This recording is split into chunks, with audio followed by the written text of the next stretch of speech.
Өнөөдөр сар тахалтай холбоотой мэдээллийг сонслоо. Тэгээд хэд хэдэн асуулт байна. Нэгдүгээрт энэ шадар сайдаас онцгой байдлын одоо энэ нөхцөл байдалд ажиллаж байгаа энэ ажилтан албан хаагчдын одоо энэ эрүүл мэнд энэ тухай хүмүүс бол ярьж байна. Хамгийн гол нь энэ хүмүүс маань одоо үндсэндээ ингээд 10 сар гаруй ажиллаж яадаг. Энэ хүмүүсийн ээлж дарааны тухай асуудлыг ер нь та бүхэн яаж төлөвлөж байгаа вэ? Сунаад унчвал одоо яах вэ? Нөгөө peacekeeping хийгээд явдаг одоо энэ инхийг сахиулах үйл ажиллагаанд явуулдаг хүмүүстэй хэрэгэлдэг менежмент шиг одоо ээлжилдэг ийм бэлтгэл ажил хангагдаж байгаа юу гэж нэгдүгээр асуулт байна. Хоёрдугаар асуулт шадар сайдаас бас асууж байна. Таны мэдээлэлд энэ орон нутгийн иргэдийн одоо нүүрс түлшний хэрэгцээ тэрний нөөцтэй холбоотой асуудал юусоо яригдсангүй. Ялангуяа одоо хатуу хөл хорионд орчод байгаа манай Дархан, Сэлэнг, Орхонтой холбоотой асуудлыг одоо манай Ундрам гишүүн, Батлууд гишүүн бид гурав бол одоо яриад явж байгаа. За энэ дээр бол энэ нүүрс үйлдвэрлэгчдтэй нэр нь хэрхэн ажиллаж байна. Хоёрдугаарт энэ иргэдэд одоо нөөцийг бүрдүүлж өгөх тал дээр ямар одоо шийдлүүд хийж байна. Хүмүүс ер нь гал алдах тал руугаа орж шүү. За дараагийн асуудал бол энэ сая Монгол банктай холбоотой асуудал дөнгөж сая яригдлаа. Дахиад асууч банкуд ер нь хизээ онгойж гүйлгээ хийх юм бэ? Эдийн засгийг ингэж зарцааж болохгүй, зогсоож болохгүй. Хүүн болохоор ингээд тахлын үед ч гэсэн яваад идэг. Гүйлгээгүй одоо бас иргэдэд үйлчлэх хэсэг нь ингээ байхгүй болчиход байх юм аа. Энэ хизээ ажиллах юм? Яг тодорхой хоног хугацаа хэлээ. За дараагийн асуудал бол энэ экспортын чухал бүс нутгуудад ер нь онцгой байдлын дэглэмийг хэрхэн сахиулж байна. Өмнө Говь аймагт одоо 2-3 суманд хүмүүс очиод бужигнуулж байна.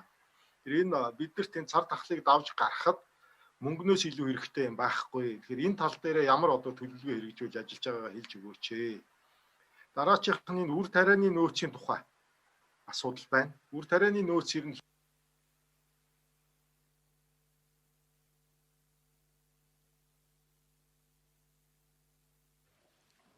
Дамжны мөшөө 1 минут.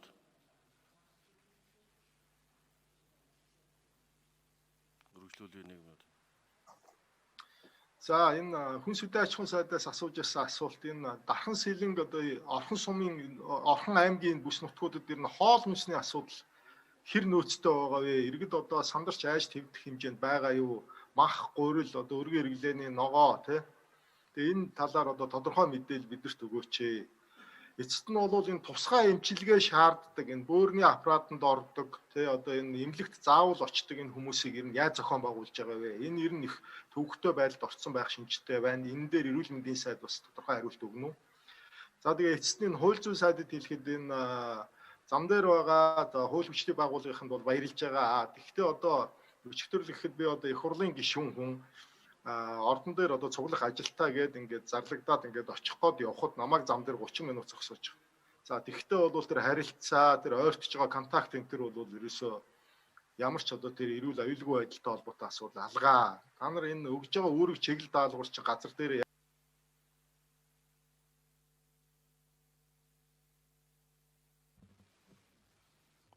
За Содбаатар сайд асуулт нэрлэж. За яг өнөөдөр энэ COVID-19 сар дахлын голомтод ажиллаж байгаа 12,000 гарын салбарын хүмүүс байна. Эрүүл мэндийн салбар, цагдаагийн байгууллага, онцгой мэргэжлийн ханалт, хилгаал гэдэг маш олон хүмүүс ажиллаж байгаа. За энэ хүмүүсээ бол одоо салбарт нь бол дэлгэх өөрийн шатараас юм төлөвлөлтүүд байдаг. Энэ төлөвлөлтүүдийн дагуу ээлжтэй тодорхой ээлжинд оруулж ингэж ажиллаж байгаа. Нэг ээлжинд Улаанбаатар хотод гарч байгаа цагдаа дараагийн ээлж ингэж нэг ээлжинд 3,800 хүн Улаанбаатар хотод цагдаагийн байгууллага шинэ гаргаж байгаа жишээ ингэж яваа шүү.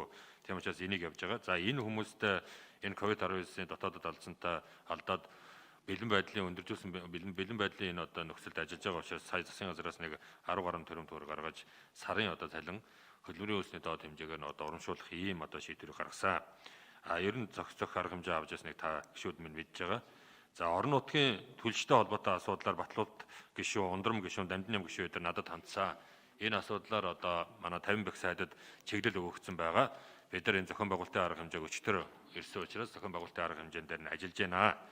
Бид нар аль болох одоо түлш тасалдуулахгүй байх, гал алдуулахгүй байх энэ чиглэлд ажиллана. Зүгээр тэр шарын гол аж ахуйн нэгжтэй холбоотой татврын асуудалтай холбоотой юм байгаа юм байлаа. Тэрийн сангийн амар уламжлаад байгааг хэлье. За цагдаагийн байгууллагын харилцааны талаар Нямбатар дарга Дэлэдсэн ажиллаж байгаа юу? Мөнх сайхан. За Нямбатар сайд.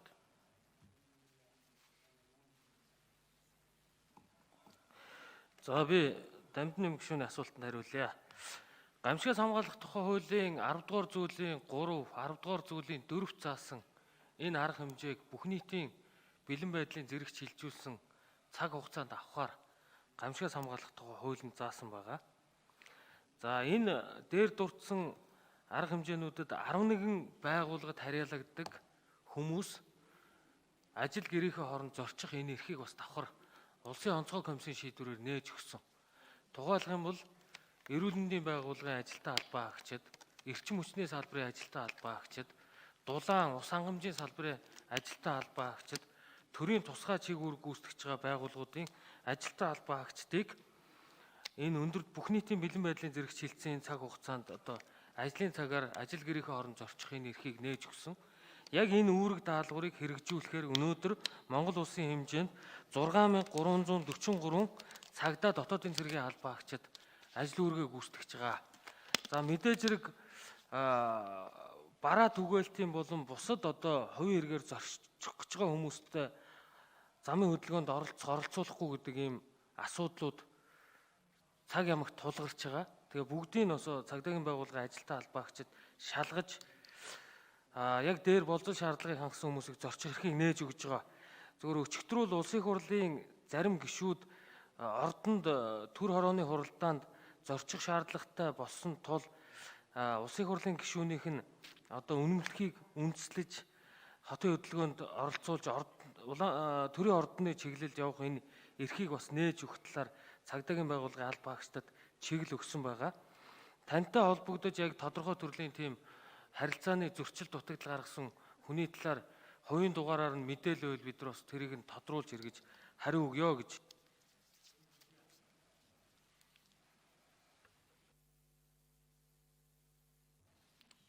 Мөнгө сайхан сайд. За оюун сайхан дээр хурлаар би захимаар олцсон.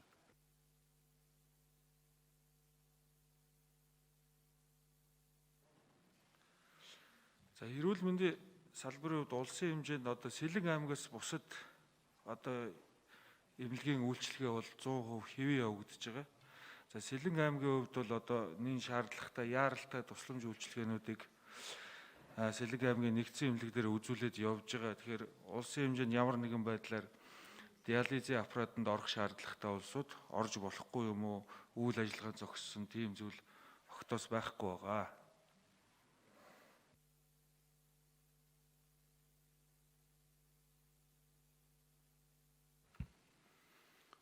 За Монгол банк хариулъя. 85 дугаар микрофон.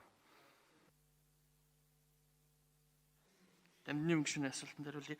Банкны гүйлгээ бол хэвээ явж байгаа. Ялангуяа 20 цэрийн дэглэм тогтоосон ч гэсэндээ банкны гүйлгээ бүгдээрээ цахимаар явдаг.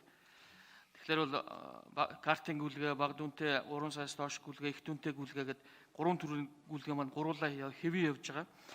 Дээр нь бол одоо дэлгүүрүүд дээр, үйлчилгээний газрууд дээр POS машин байдаг. Мөн гадуур бол бас бэлэн мөнгө авдаг ATM машин байгаа. Нийт 73 мянган POS машин, 4300 ATM машин бүгдээрээ ажиллаж байгаа. Зүгээр ганц жишээ хэлэх юм бол өдөрт ер нь бол энэ 10-наас хойш өнөөдрийг хүртэл өдрийн дунджаар гарах юм бол ATM-ээс бол 28700 мянган иргэн өдөр болгон бэлэн мөнгө авж байна. Бэлэн мөнгө авж байгаа хэмжээ нь бол 2.6 тэрбум төгрөг байна. Тэгэхээр бол гүйлгээ бол ерөөсөө саадсан юм байхгүй. Яг банк өөрөө онгойж ажиллах юм дээр бол Улсын онцгой комиссаас бол зөвшөөрөл хүлээгээд иж байгаа. Банкуд маань хэсэгчилсэн тодорхой хэсгүүд дээр салбараа нээж ажилуулахад бэлэн халдвар хамгаалтын дэглэмийг сахихаар бүх бэлтгэл ажил хангачаад байна.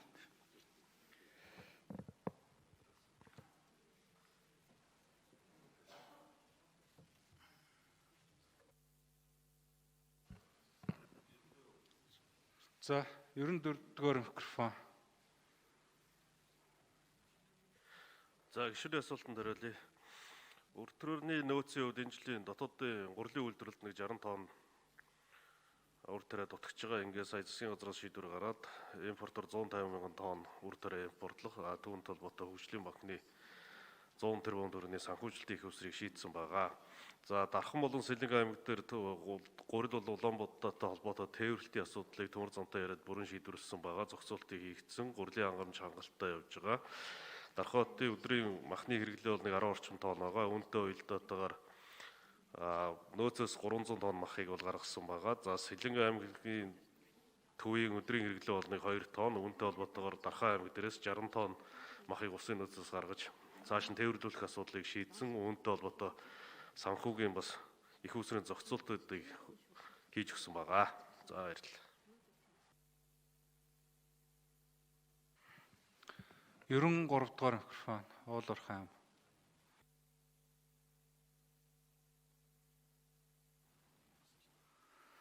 За ашигт болтмолын 18 ордын хүрээнд үйл ажиллагаа явуулж байгаа 25 аж ахуй нэгжийн хамруулсан 18 ширхэг халдваргүйжүүлэлт хамгаалтын аюулгүй бүсийг байгуулж байгаа. Энэ бол өчтөр өглөөдийн байгууллаад засгийн газрын хурлаан тэмдэглэлээр батлагдсан байж байгаа. Энэ ямар учиртай гэхээр 5-7 ордод 3 аж ахуй нэгж үйл ажиллагаа явуулдаг. Нарийн Сухатын ордод чинь 4 аж ахуй нэгж үйл ажиллагаа явуулдаг. Эдгээр аж ахуй нэгжүүд нийлээд нэгдсэн удирдлага зохион байгуулалтад орж тийм халдваргүйжүүлэлт хамгаалтын аюулгүй бүсийг байгуулах юм байна. Энэ асуудал бол одоо өчтөр засгийн газрын хурлааны тэмдэглэлд ороод шийдэгдсэн байж байгаа. За уурхаанууд руу бол захих үүрэг даалгавар өгсөн байж байгаа. За мөн өчтөрийн засгийн газрын хурлааны тогтоолд бол уулуурхаан бүтээгдэхүүний экспортын хэвийн үйл ажиллагааг хангах зорилгоор 5-7 бүлэг орд, нарийн Сухатын бүлэг орд, 2-7 ордын хүрээнд байгуулагдсан халдваргүйжүүлэлт хамгаалтын аюулгүй бүсийн үйл ажиллагаатай уялдуулаад 20 цэрийн дэглэм нөхцөлтэй уялдуулсан гашуун Сухат шивээ хөрөнгө боомтоор тээвэр хийж байгаа жолооч нарыг COVID-19-ийн шинжилгээнд бүрэн хамруулж тус боомтуудыг бол ногоон бүс болгон зарлах эмхтэй шийдвэрийг бас холбогдох яамдууд өгсөн байж байгаа. Эдгээр 18 ашигтлалын ордын хүрээнд үйл ажиллагаа явуулж 25 аж ахуй нэгж нь зэсийн баяжмалын экспортыг 100%, за цайрын баяжмалын экспортыг бас 100%, нүүрсний экспортын 95%, төмрийн хөдрийн экспортын 90%, эрчим хүчний нүүрсний нийлүүлэлтийн 70%, газрын цэсний экспортын 100%-ийг хамарч байгаа юм. Тэгэхээр үндсэндээ бол экспортыг уулуурхаан бүтээгдэхүүний экспортыг хэвийн үйл ажиллагаар хангах чиглэлээр эмхт ажлууд хийгдэж байна. За баярлалаа. За хариулт хэлсэн үү. За одоо